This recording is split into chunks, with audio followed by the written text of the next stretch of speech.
जय हिंद दोस्तों, रक्षित नाना के चैनल में आपका स्वागत है। दोस्तों कैसे हैं आप? उम्मीद करता हूं कि आप अच्छे होंगे। दोस्तों आज के इस वीडियो में मैं आपको तीन महत्वपूर्ण जानकारियां दूंगा। कौन सी तीन जानकारियां मैं आपको देने वाला हूं? सबसे पहले मैं आपको उसकी जानकारी दे देता हूं।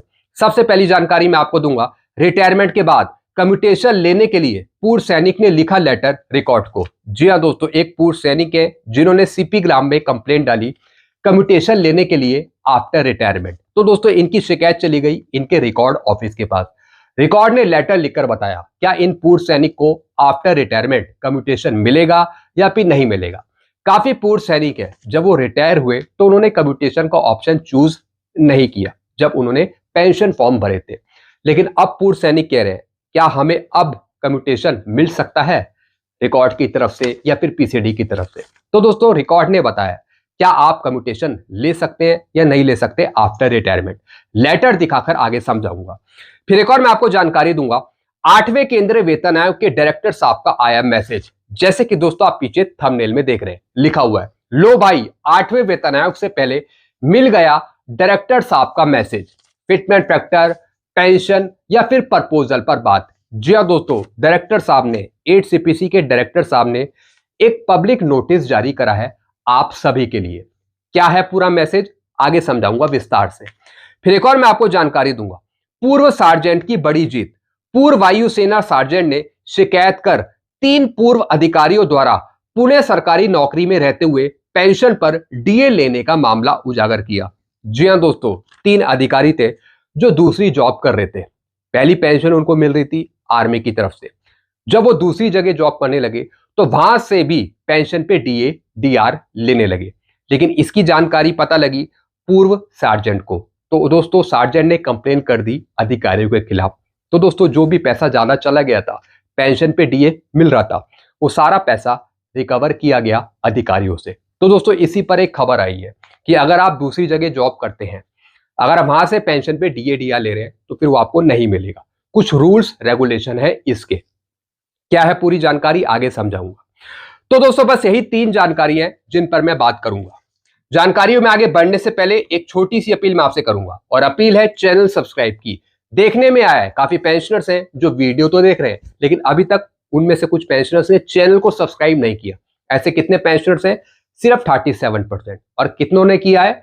62%। तो मैं आपसे अपील कर रहा हूं, जितनों ने नहीं किया चैनल को सब्सक्राइब, वो पेंशनर्स फटाफट सबसे पहले चैनल को सब्सक्राइब कर लीजिए, ताकि आपको सही जानकारियां, ऑथेंटिक जानकारियां और आगे आने वाले मेरे वीडियो के नोटिफिकेशन भी आपको तुरंत मिल जाए। चैनल सब्सक्राइब करने के आपको एक भी पैसे नहीं देने, सब कुछ आपके लिए फ्री में है। तो फटाफट सबसे पहले आप चैनल को सब्सक्राइब कर लीजिए। चलते हैं दोस्तों पहली जानकारी की तरफ। पहली जानकारी मैं आपको दूंगा कम्यूटेशन के बारे में। एक पूर्व सैनिक है जिन्होंने सीपी ग्राम में कंप्लेंट डाली। जवाब आया रिकॉर्ड की तरफ से 3 मार्च 2026 को।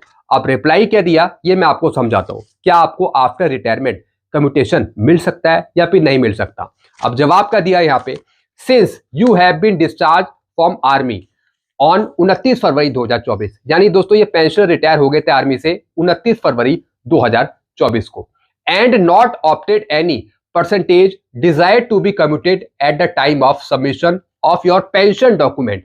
जैसा आपको पता है, जब आप पेंशन फॉर्म भरते हैं तो आपसे ऑप्शन पूछा जाता है कि आप कम्यूटेशन लेंगे या नहीं लेंगे। कितना परसेंट आप कम्यूटेशन चूज करेंगे?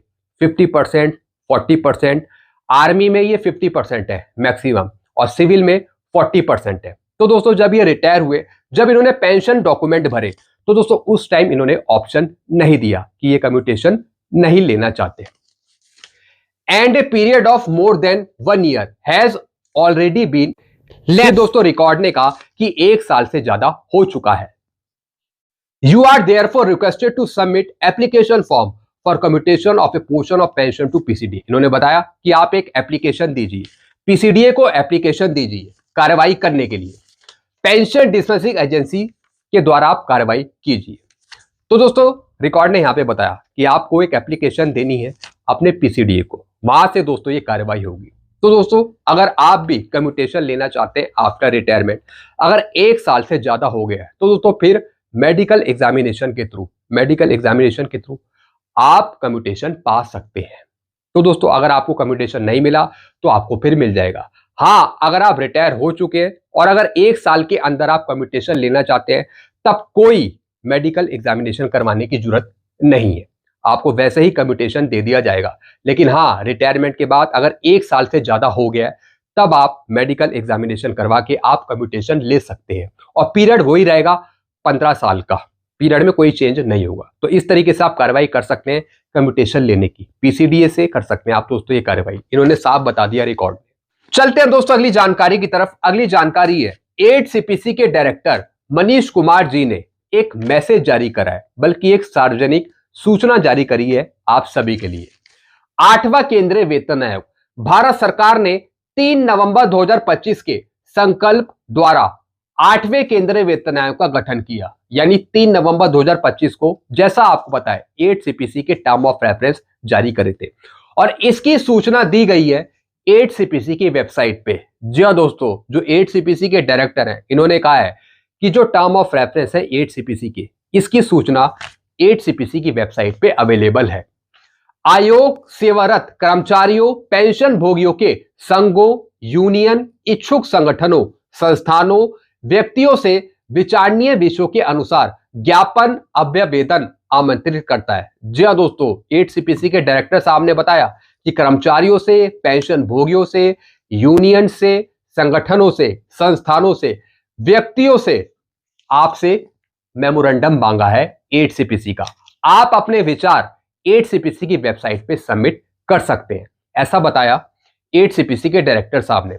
और यह ज्ञापन 8CPC की वेबसाइट पे या फिर mygovernment.in पोर्टल पर उपलब्ध ऑनलाइन निश्चित प्रारूप के माध्यम से प्रस्तुत किए जा सकते हैं।